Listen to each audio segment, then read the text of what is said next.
السلام عليكم.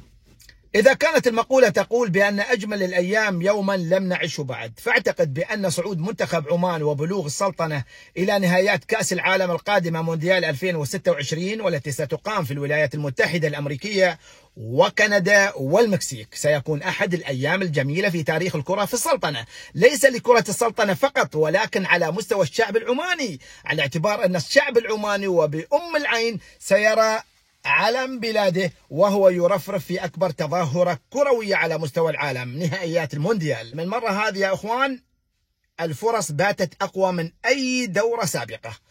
الأسباب تعود إلى كما تعلمون جميعا بأن الفيفا رفع من سقف عدد الفرق المشاركة من القارة الآسيوية إلى نهائيات كأس العالم من 3 منتخبات ونصف أو 4 مقاعد ونصف إلى 8 مقاعد ونصف. الآن لدينا الآن لو افترضنا وقطعنا من هذه الحسبة 5 منتخبات دائما تتأهل من القارة الآسيوية لنهاية كأس العالم.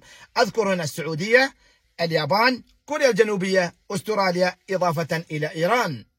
إذا هذه المنتخبات لو افترضنا أخذت 5 مقاعد وتوكلت على الله وذهبت إلى المونديال، تبقى لدينا أيضا 3 مقاعد ونصف. هذه 3 مقاعد ونصف من الممكن أن يكون منتخب عمان ضمنها. لماذا؟ لأن قد تكون لدينا الآن منتخبات أقل قوة من المنتخبات التي ذكرناها، لكن ماذا يتطلب منا؟ هذا هو الأهم. الأهم يا أخوان هناك لابد أن تكون لحمة وطنية تبدأ من الحكومة العمانية وانطلاقا بوزارة الثقافة والرياضة والشباب إلى الاتحاد العماني لكرة القدم، فالمدرب والجهازين الإداري والفني، وكذلك أيضا لا ننسى ولا نتغافل إطلاقا دور اللاعبين في هكذا بطولات وتأهل لكأس العالم ليس بالأمر الهين. لابد يا أخوان من توفير مباريات ودية حبية مع منتخبات عالمية.